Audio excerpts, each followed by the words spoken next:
political prestige, moral prestige, class prestige if he wants, all of this, and say, yes, you're quite right, we have to bar the road to fascism, but you're quite wrong in saying that you have to do it as a communist.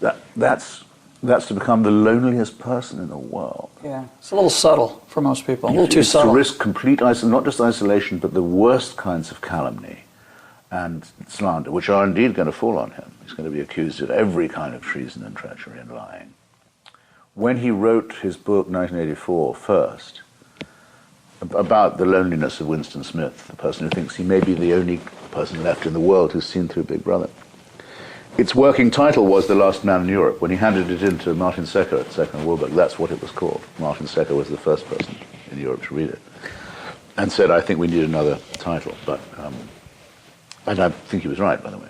But that's the way Orwell thought of himself, to some Yes, extent. without becoming a monomaniac or an egomaniac, I mean to say, without becoming too solipsistic about himself, he remained always a fairly modest person, but he could have fallen victim to the temptation to think he was the lone prophet crying in the wilderness Jeremiah. with no one listening. Yeah. Yes. Is it your phrase, the power of facing? Is that yours? Or is it...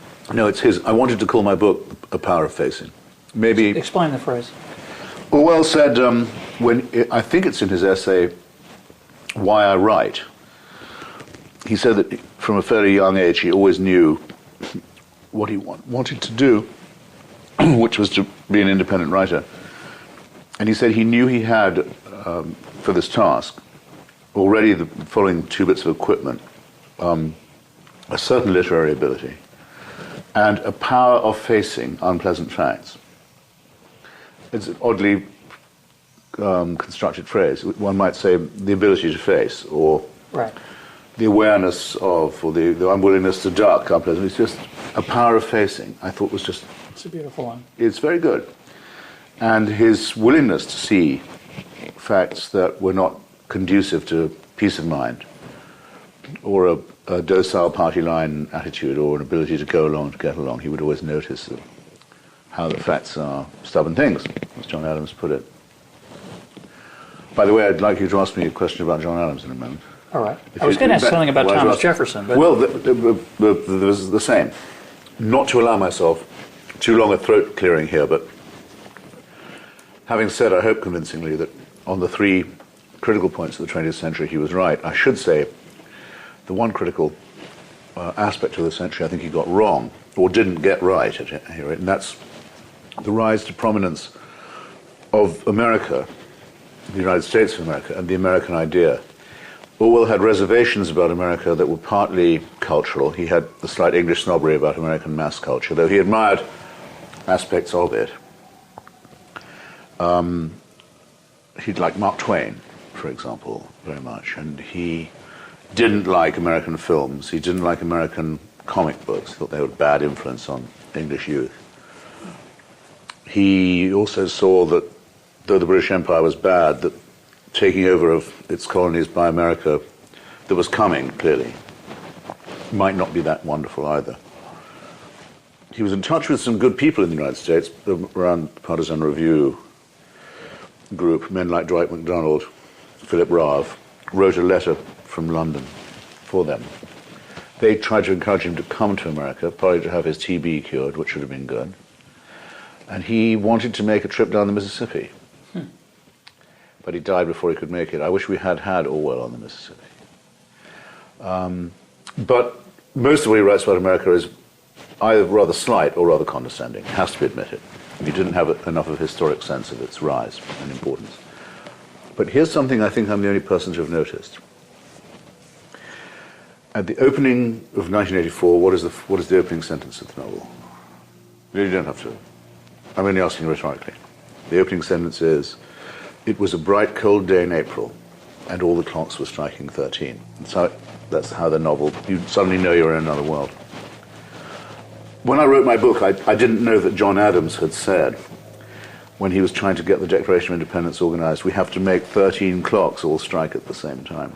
It won't work unless all 13 colonies join at the same moment. I hadn't known that, but I had noticed, and it is in my book, that in the Dictionary of Newspeak, that's the end of 1984, when he describes the new language of totalitarianism, the attempt to organize a dictionary that makes certain thoughts unthinkable, certain concepts unavailable to human mind, by jargonized propagandistic language. He gives an example of a sentence that couldn't be rendered in Newspeak, and it's this: we hold these truths to be self-evident.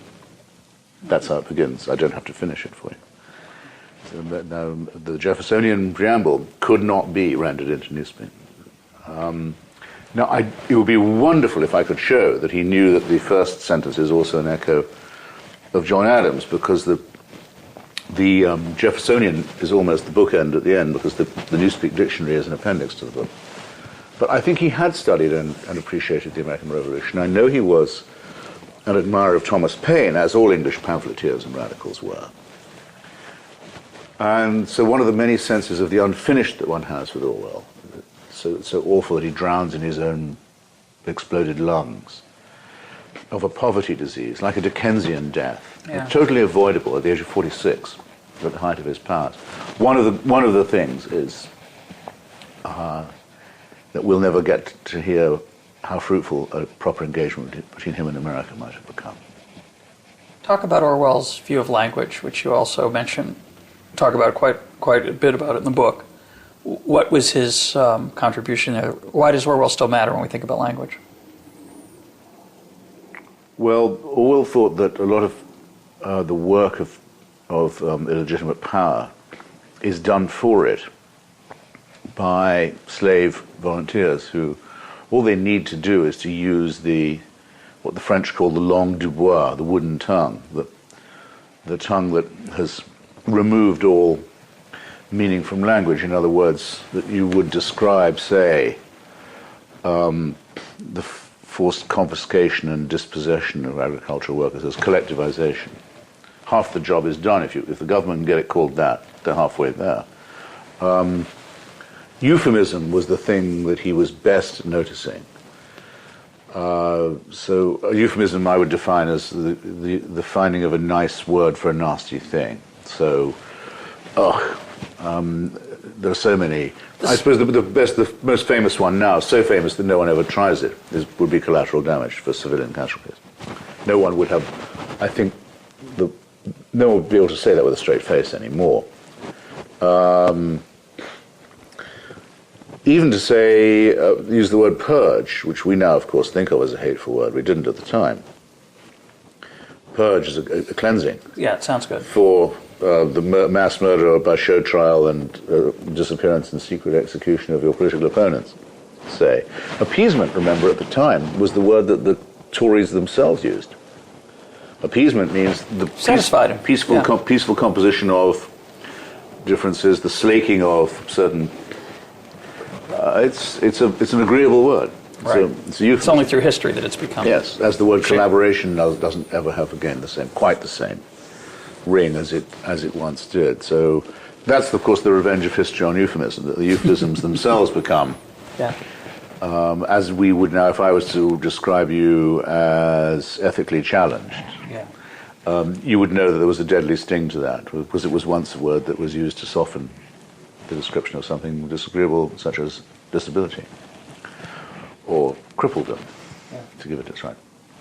So Orwell was dead set against all that, and he gave tremendous examples in his criticism, his essayistic literary criticism of the way in which propaganda imports itself into the language and putting people on their guard against it. And I think he taught not just his own generation, but succeeding ones, the importance of that.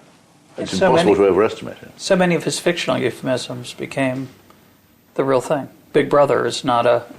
Right? We think of Big Brother as a frightening phrase. It obviously was meant to be a term of familial warmth and affection. Absolutely. By Big Brother, but we now know it because of Orwell as it's become synonymous with evil and oppression. Precisely. It's a little strange that people use his name as an adjective to mean the misuse of language. Well, it's something funny. as Orwellian means it's a euphemism. It's like people say Kafkaesque or something that Kafka would have hated. It's true.